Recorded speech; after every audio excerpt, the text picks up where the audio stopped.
What is going on, guys? I'm Zach. Welcome back to Workshop Edits. In today's video, I want to take you through how I built this 3-foot by 6-foot cedar shed. Now, the best thing about this project is even if you don't have any of the materials that I use in this project, or you've never built anything like this before in your life and you have none of the tools that I use, the total cost of this project would still only be about $900, which is over $500 cheaper than the next best option that you could find at your Home Depot. And you're still gonna have to assemble that thing yourself. So if you're looking to build something like this, or you're looking to get into the DIY space and start acquiring tools, this is the perfect type of project to get started because the construction of it is actually really simple. So let's go ahead and get started. To begin, I started out by modeling the various components and phases of this project in SketchUp. I'm not very good at this, but a little practice goes a long way to be able to model basic projects, and this proved immensely helpful in figuring out materials and measurements for the space I was working with. The first step was to create the base of the shed, and if you're interested in building something similar, I'll leave a link to download my SketchUp file in the description. The base was the only component to be built from pressure-treated lumber. It's about twice as expensive as regular 2x4s, but since this would be sitting on the ground, I wanted something that was weather-resistant and would be resistant to any rot, even though water really wouldn't be building up underneath it anyways. I marked out and began cutting down my materials on the miter saw. To assemble things, I'm using 3.5-inch screws and butt joints, and these screws made for quick work, and I didn't have to bother pre-drilling anything or worry about the wood splitting, and this made for quick work using only the impact driver to assemble each of the components.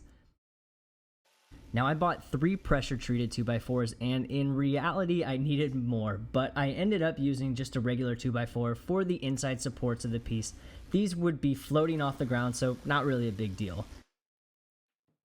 Next up was building all 4 sides of the shed, which required a lot of breaking down my 2x4s into their various lengths based off of my sketch model that you saw earlier. And I think I bought 36 2x4s for this build. The second component that I focused on was the backing of the shed, which was very straightforward and resembled the structural framing of a house. I think my studs were 12 inches on center though, and again held together with just screws and butt joints.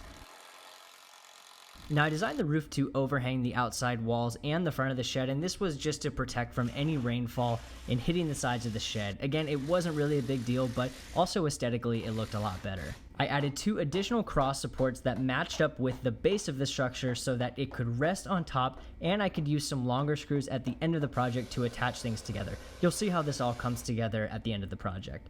Next up was building the front of the shed. The one thing I changed about this design is making the door opening slightly wider and using 2 doors instead of 1. But since I made it the width I did, which was about 32 inches, I ended up using only 1 door. And building this was relatively straightforward too. It consisted of a top structure that was supported by 2 narrower structures below, and it was all encased within another top support piece that could tie it all together. And I'll just say, I'm obviously not following any sort of larger building codes for this. It's only a 3-foot by 6-foot shed, and how I've constructed it is more than strong and safe enough for the purpose that it serves.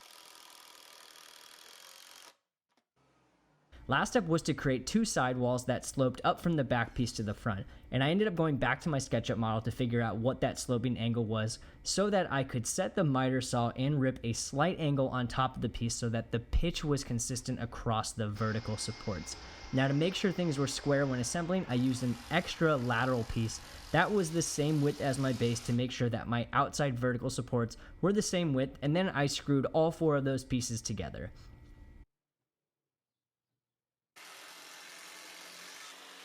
To make things easier, I laid out the middle 2x4s that would serve as further roofing support where they needed to go, marked out the length at which they would need to be, and then went and cut them down individually on the miter saw so that they were a perfect fit.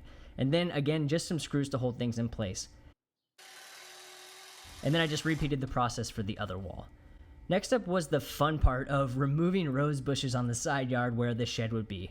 Once removed, I leveled out the ground and got rid of any of the ground vegetation and got rid of all of the stumps from the rose bushes and began digging out and compacting the area to put the stone blocks down that would support the back of the shed. My method was to dig out a square, compress the dirt using the stone, and then add more dirt and just repeat the compressing process until I had my 3 stones in place and they were level with each other and the concrete pathway that the shed would also be sitting on. And then I just wetted everything down and cleaned off the side of the house to help make that dirt settle a little bit better. Now the next phase of the project was adding 1/2 inch OSB to each of the 6 sides of this project. Originally my plan was to only use cedar planks for the walls, but I quickly realized that this wouldn't offer much in the way of security. So I opted instead to have each piece of OSB screwed into all the 2x4s at various places and then just covered by the cedar walling. And this to me felt a lot more secure, and you'll see what I mean in a little bit. Now the easiest way to do this was to sit a piece of OSB on top of one of the walls and line it up to 2 of the corners, and then after securing 2 of those corners and a few other touch points to the framing, I could then mark out a few lines on where I could run my circular saw across those edges and then cut all those materials to the exact size that I needed.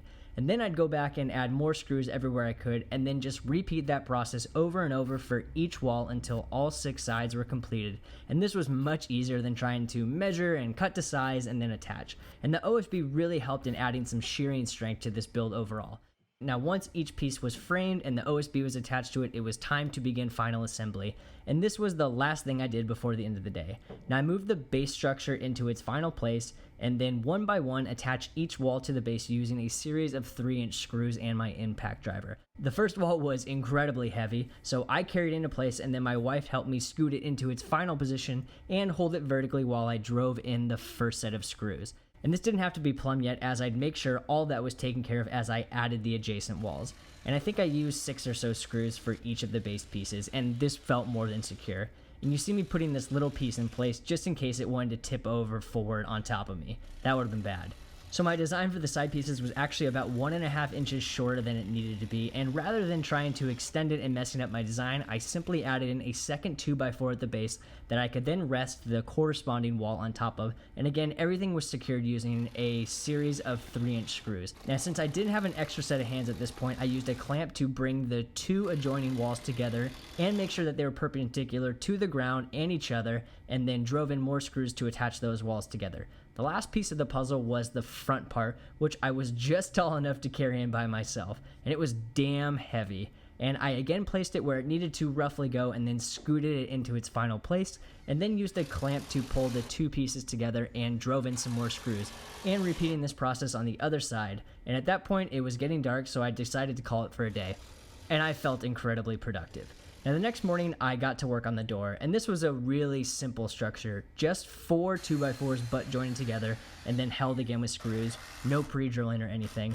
And I must have messed up in my measurement slightly because the door was about a 1/2 inch too wide, which wasn't a big deal. I just went back to the shop, disassembled, and moved in the width of the outside piece about 1/2 inch, and then cut off that excess piece back at the miter saw. And I was happy to find that after the second try, it fit once I took it back to the shed. And knowing everything fit, I went back to the shop and attached OSB to the front of it, again adding strength as well as making it more secure. And to attach the OSB better and add more rigidity, I also added a center 2x4 to the piece. The door felt solid at this point. Once completed, I could begin the rather simple process of adding cedar fencing planks to the exterior of all the surfaces, starting with the door. And everything would be held in place with 1.5 inch brad nails. Now, I'm in Southern California, and my local Home Depot doesn't sell cedar 2x4s, but they do sell these fencing planks, which are cheap and really awesome. So I'm guessing that most people have access to them regardless of their geographic location. Originally, I designed it so that the door would have lateral cedar pieces and match the cedar of the actual shed, but off camera, I actually changed my mind and ended up making everything vertical, and I added a little X pattern to the front as well, and you'll see what I mean in the final piece. Now, adding cedar to the exterior of the actual shed was relatively straightforward too. To keep things even, I started with a long piece over the door, and by getting this tacked in place and level with some brad nails, I could then work off of each side as my reference point. For the top piece, to match the angle, I had to cut down 2 pieces with my circular saw that matched the pitch. This didn't have to be perfect, so using a circular saw with the piece clamped down to my work surface worked just fine. Now, like I said before, I'm adding trim to all the edges of my shed, and it's not necessary, but aesthetically it does look a lot nicer. Now, just like I ripped down that angle piece in the previous step, you can just as easily use your circular saw for this step. And that being said, because I have a table saw and was under a time crunch to finish this before the end of the weekend, I went ahead and used mine to rip all those pieces down to 2.25 inches wide. Then, piece by piece, I lined it up on the corresponding edge and tacked it all in place with more brad nails, lots of them. Rather than trying to cut everything to length at once, I simply tacked in a piece and then would measure out and cut to length the next piece and then tack it into place and then just repeat that process. Okay, onto the roof. Now, I'm not a roofer.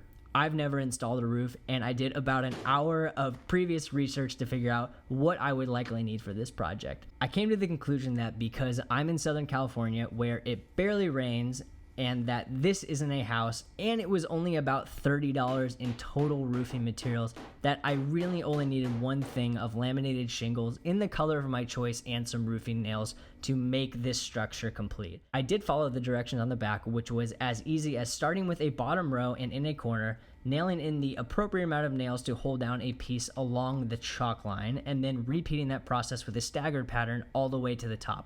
Now, I like the look of cedar, but I felt it was just a bit too light. So instead, I decided to make a mess and stain the entire shed a red chestnut color.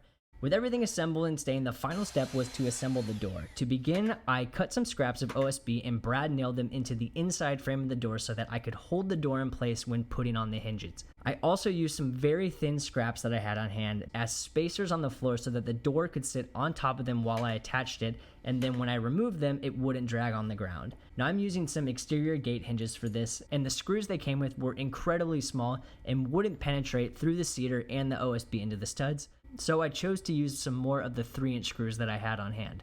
I marked out and decided for this step that I'd pre-drill everything, and in hindsight, after doing one set of hinges and driving in the screws, I realized I could get away with just drilling in the screws. Now, once the door was in place and secure, I could remove the temporary piece holding it in and then use a few more screws to install a simple handle to pull it open. And then I can test it. And it worked great and it felt really secure. Now, I'm using this $20 locking mechanism that I got from Home Depot. It's as simple as attaching to the door in the shed and letting the latch fall into place, and then securing with a lock of your choosing. One thing I had to do after I attached it initially was take it off, go back and chisel out a recess, as the mounting piece actually has a little lip, and with it sticking out on the frame of the door wouldn't close properly. It's kind of amazing that when it comes down to it, that little bit of clearance was actually needed to close the door. I also went back and added a few extra 2x4 blocks where there were none behind the locking mechanism, and it just helped make it a bit more secure. I then could go back and knock out all of those pieces of OSB that I had temporarily tacked in to help flush up the door on the inside.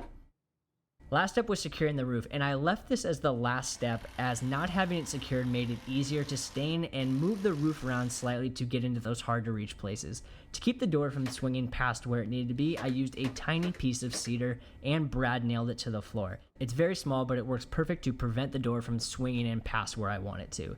Last step, you probably noticed it's shaking a tiny bit when I move about the shed, so I cut down a few pressure treated shims from the scraps I had and hammered them into the gaps where the ground wasn't perfect. The last thing that I wanted to do was add this dollar store light that's powered by 3 AAA batteries, and I could just turn it on and stick it wherever I wanted in the shed, and it would provide just a little bit of light in case I was trying to locate something in the dark and didn't have a flashlight on hand. And with that, and the purchase of a padlock, the shed was done. And honestly, it came out really great. The best part about this project, like I said before, is even if you didn't have a single tool that I used in this build, between materials and purchasing those tools with no discounts, you'd still spend about $500 less than what it cost to buy one of these things pre-built from Home Depot, and you would still need to assemble it yourself. So don't let the tool stop you from trying to DIY something like this, especially since after the fact you'll have a great set of starter tools to tackle further DIY projects. I hope you enjoyed this project. Hopefully it was inspiration and directional enough to go out and tackle something of your own. If you enjoyed it, I encourage you to subscribe to the channel, like the video, and let me know if you learned something about it. Definitely check out the SketchUp file if you have any questions about the dimensions of it. And again, thanks for watching. I'll see you guys later.